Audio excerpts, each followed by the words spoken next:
Well, hello, First Friday friends. Joining me today is my illustrious co-host, Mr. Rob Key. Hey guys. And we have a special friend. We have Miss Frances Brooks. She is a local community collaborator here in the Fort Wayne area, and she has some great things that she wants to share with us today. So welcome, Frances. Thank you so much, Rob and Cam. I really appreciate the opportunity to connect with you both. And I said this before, I hope you're just super kind on your questions. No stumpers would be great. All glory to our God. Amazing. So I'll kick us off, Frances. So you mentioned you're a community collaborator. During this time of COVID, what would you say has been one strength of where your creative energy has been able to source and come from? Ooh, that's actually a wonderful question. So I have tried to keep a routine as much as possible. And I know there's been a lot of information about, getting up and getting dressed like you normally would. And some of those habits that we have typically are something I've tried to just maintain.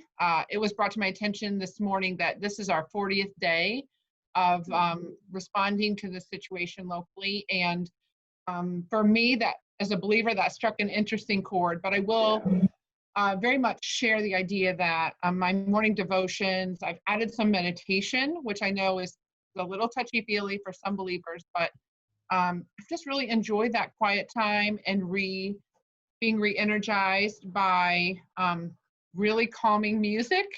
And luckily, we've had a lot of great weather. So being out and walking, trying to remember to take a break and get away from the screen, which we now are really tied to because all of our meetings face-to-face have moved into this new workspace. So I don't know, those are two things I've tried to continue doing.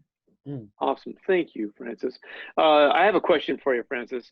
What do you feel, you've worked with several organizations, so I think you could really have a really good handle on this. What do you feel would be the most important core value for an organization to have?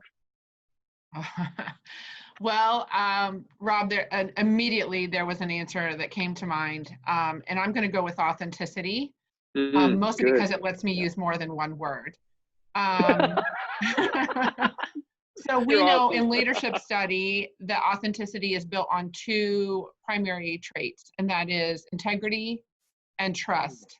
And I think when it comes to building capacity and collaboration, you have to have those two, and those are delivered through an authentic mindset. Your behaviors, something people know to rely on. And so time and time again, I come back to that authentic piece.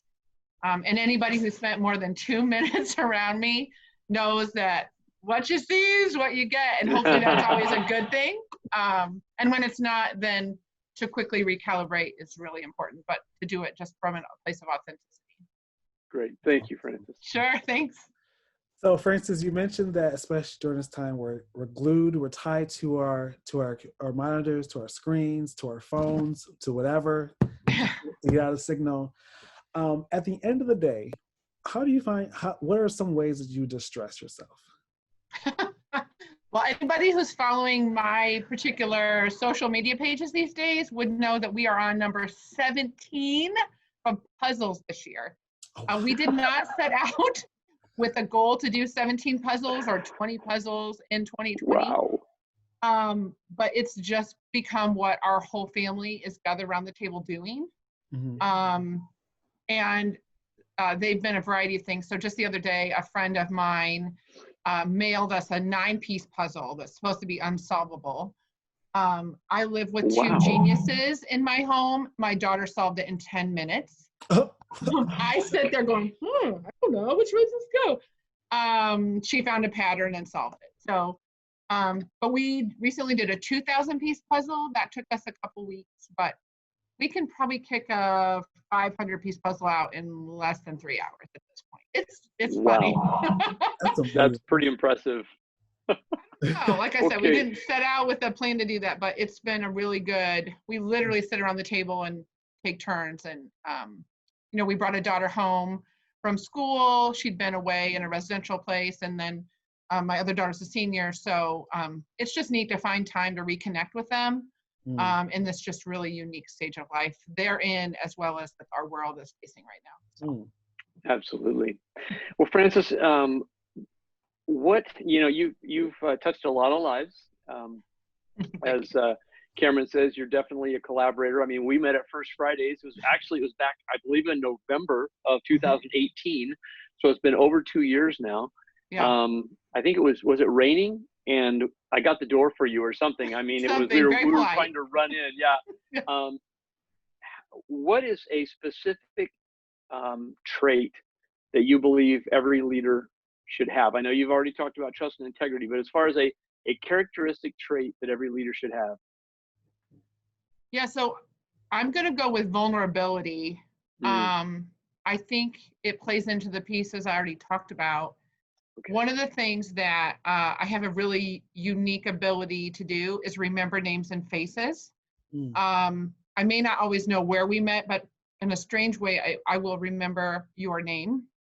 And that wasn't something I set off again to learn. It's just something that comes to me fairly naturally. And a good friend we share in common, Barry Schrock, recently was sharing with a group of people that you can teach yourself to know names by telling yourself you're going to get better at it. So that's one thing. But I think being vulnerable, when Cam and I connected earlier today, and he said, "Man, you look familiar." I said, "Well, it could be here, it could be there." I said, "But it's okay that you don't know who I am. I am blah, blah." And I just reintroduced myself. And I think being comfortable saying, "You know what, I'm not sure I know what you're talking about, or I don't know the answer to that, but I will get back to you." I think that vulnerability plays into how we build relationships and help our community to be stronger in general. Absolutely. Great answer. Thank you, Frances. Frances, I can't believe this is question number 5. Oh, wow. It really does not feel like it's been 4 questions, but it really doesn't feel like it. So you mentioned, and you kind of alluded to, your girls coming home and readjusting and doing puzzles at the table. So this kind of goes along with this mindset. If you could break bread with anyone. I know, right? That's a whole different show, bro. I know. I think that's, like, it reminds me of, what's his name in Pokey that you could bend? Yeah. Okay, now I'm dating myself. Gumby. We do not promote violence here, guys. We do not promote violence. If you could break bread with anyone, who would you choose? Oh. Well, I don't know if it's the popular answer or the right answer or not, but and I'm not going to tear up. Okay. But I grew up with my grandparents around the table all the time, and we lost all of them about the same time my children were born. And so if I could literally go back in time and bring anybody to the table, it would be those people. Because they instilled such a sense of purpose and follow through. And I think I hope that I've embedded my kids' lives with people that are much the same.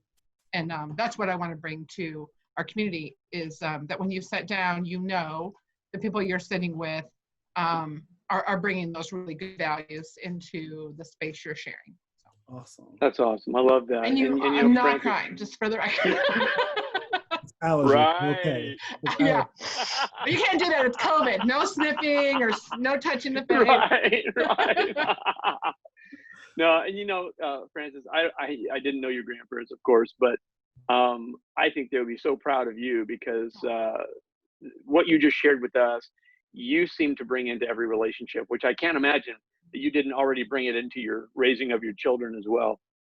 So they might never have met your grandparents, but they met the spirit of your grandparents through you. So thank you for doing that. Thank you for continuing the legacy. Thank you, and I'm swallowing again because we are not going to have any tears today. Okay. Tears are okay. Nah. Well, Frances, I did say vulnerability, didn't I? Dang it. Yes, you did. You did. Yep, you nailed yourself right there. Ah, there you go. Well, thank you so much for being with us. It's been a pleasure. You're always such a blessing, and you add value to everybody that you come in contact with. And I can say that from personal experience because you've added value to my life as well. Oh, So thank you. That's so sweet. Thank you. It's true. Let's see. It's true. I said it with integrity and I'm being vulnerable. No, authentic too. All of the above, those yeah. things. All of the above. So we're going to sign out with our signature high five. You ready? 3, 2, 1. High five. Five. Thank you, Francis. God bless you.